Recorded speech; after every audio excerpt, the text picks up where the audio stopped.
Let's mic नारी news. नमस्कार, let's mic में आपका स्वागत है। नारी न्यूज के साथ मैं राखी जैन। आज हम नारी न्यूज में बात करेंगे एक ऐसे विषय पर जो हर महिला की जिंदगी में छोटा सा पर बड़ा असर डाल सकता है। बचत और निवेश के रास्ते जिनको महिलाएं चुन सकती हैं ताकि आज की छोटी सी बचत कल के बड़े फैसले बने। बचत सिर्फ रकम नहीं है, ये सुरक्षा है, आत्मनिर्भरता है और कई बार सम्मान की दीवार भी। हमारे देश में महिलाओं के लिए कुछ खास सरकारी और बैंक आधारित स्कीम बनी हैं। कुछ लंबे समय से हैं, कुछ हाल के और कुछ सीमित समय के ऑफर की। और इन सब का उद्देश्य एक ही है, महिलाओं को वित्तीय तौर पर सशक्त बनाना। आज हम इन योजनाओं को सरल भाषा में समझेंगे, किसको खोलना चाहिए, किसके फायदे क्या हैं, जोखिम कहाँ हैं और कैसे आप अपनी परिवार यात्रा के हर पड़ाव पर सही वित्तीय कदम उठा सकती हैं। सबसे पहले वो योजना जो अक्सर हर माता पिता के जुबान पर रहती है, सुकन्या समृद्धि योजना। ये योजना बेटियों के भविष्य के लिए खोली जाती है और इसमें ब्याज दर सार्वजनिक क्षेत्र के छोटे बचत विकल्पों से ऊंची रहती है। 2025 के हालिया रिवीजन में इसका ब्याज दर आकर्षक स्तर पर बताया गया है, जो पारंपरिक फिक्स डिपॉजिट से बेहतर रिटर्न दे सकती है। यही वजह है कि ये उन परिवारों के लिए पहली प्राथमिकता बनी रहती है जो बेटी की शिक्षा और शादी के बाद आर्थिक सुरक्षा चाहते हैं।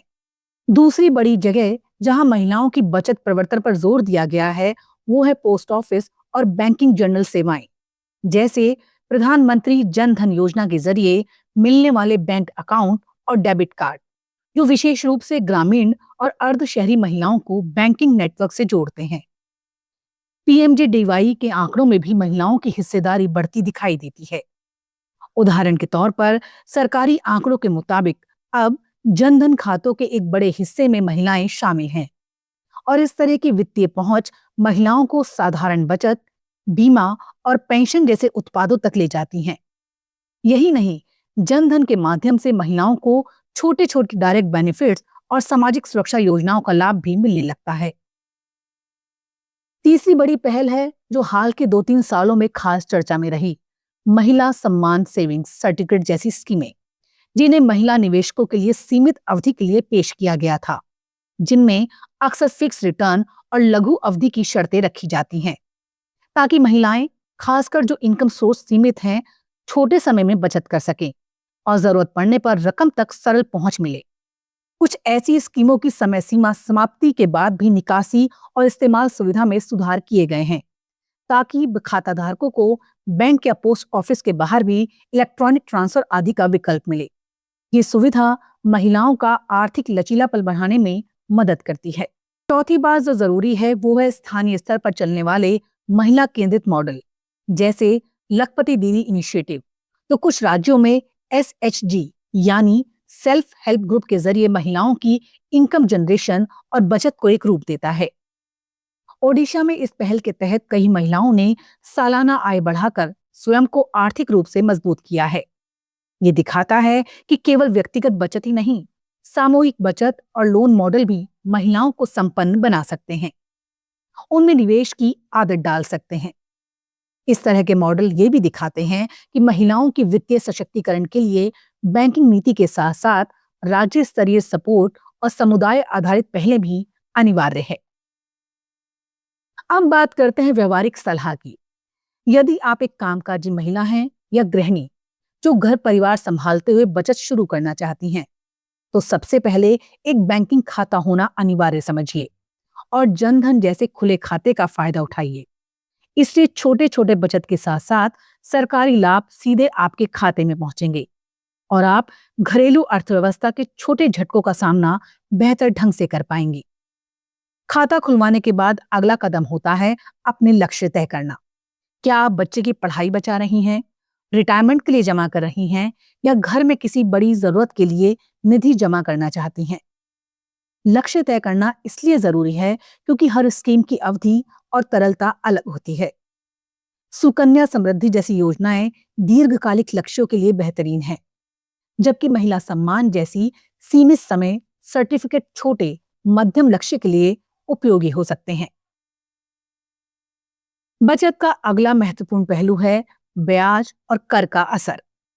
सार्वजनिक क्षेत्र की बचत योजनाएं अक्सर जोखिम कम और रिटर्न स्थिर देती हैं, परंतु हालिया समय में बैंकों के एफडी रेटों में उतार चढ़ाव देखा गया है। इसलिए महिलाएं योजनाओं के रेट और कर निहितताओं को समझकर ही निवेश करें। कुछ योजनाओं का टैक्स बेनिफिट भी होता है। उदाहरण के लिए सुकन्या समृद्धि में सेक्शन 80C का लाभ मिलता है।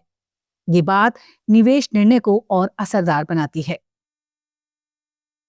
हम ये भी नहीं भूल सकते कि बचत केवल पैसे जमा करना नहीं है, बल्कि उसे संरक्षित और बढ़ाना भी है। इसलिए छोटे बचत योजनाओं के साथ साथ रिटर्न उन्मुख विकल्पों जैसे पीपीएफ और एनएससी या कभी-कभी उचित जोखिम लेवल वाले म्यूचुअल फंड एसआईपीस पर विचार किया जाना चाहिए। पोस्ट ऑफिस द्वारा संचालित एनएससी और पीपीएफ पर भी महिलाओं को आकर्षक टैक्स लाभ और सुरक्षित रिटर्न मिलते हैं, जबकि म्यूचुअल फंड एसआईपीस लंबी अवधि में मुद्रीकरण से ऊपर निकलने की क्षमता रखते हैं और विशेषकर घर से बाहर काम करने वाली महिलाओं के लिए ऑटो ड्रिप के रूप में आसान विकल्प हैं। एक और अहम बिंदु है वित्तीय साक्षरता और दस्तावेजीकरण। अक्सर महिलाओं के पास प्रमाण और रसीदें ना होने के कारण बाद में दावे और योजनाओं का लाभ लेने में दिक्कत आती है। सुकन्या समृद्धि जैसे खाते खोलते समय और महिला सम्मान जैसी स्कीमों में निवेश करते समय रसीदों, पासबुक और बैंक स्टेटमेंट को सुरक्षित रखना बेहद जरूरी है। इसके अलावा अगर समुदाय आधारित एसएचजी मॉडल से जुड़ना संभव हो तो इन समूहों के भीतर छोटी छोटी बचत और सामूहिक कर्ज का लाभ महिलाएं अक्सर अधिक आत्मविश्वासी तरीके से उठा पाती हैं। लखपति दीदी मॉडल इसका जीता जागता उदाहरण है। अब बात करते हैं कुछ व्यवहारिक उदाहरणों की, ताकि सुनने वाले को ये मालूम हो कि रोजमर्रा की जिंदगी में योजनाएं कैसे मदद कर सकती हैं। मान लीजिए एक मध्यम आय परिवार की माँ हर महीने छोटी सी रकम एसएसवाई में जमा करती हैं। 5 साल 10 साल बाद उस राशि के साथ ब्याज जुड़ने पर बेटी की ग्रेजुएशन या विवाह के लिए पैसा उपलब्ध होता है और परिवार पर बड़ा आर्थिक दबाव कम हो जाता है।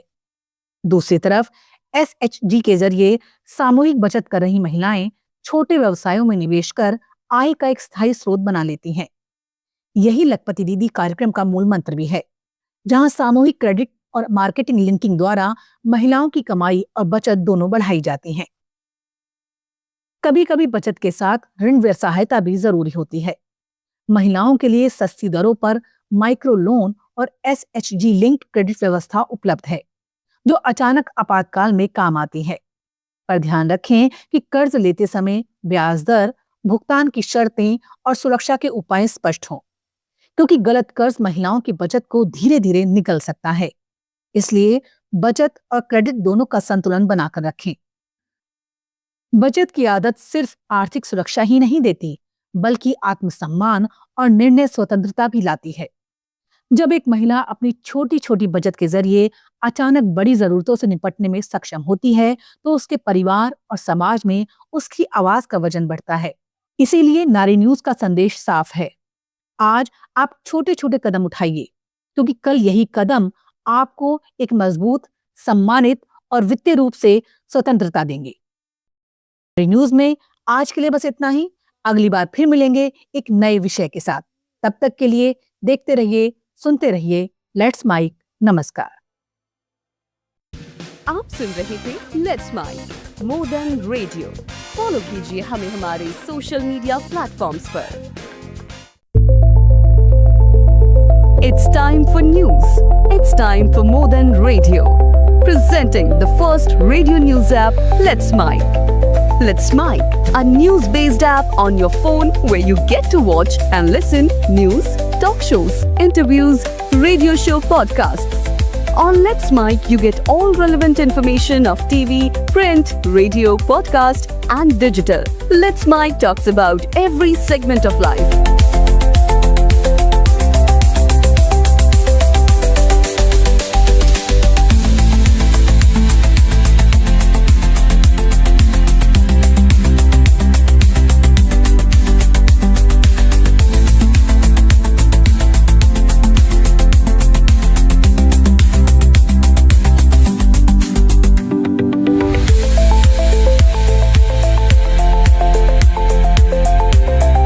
Download app now from Play Store.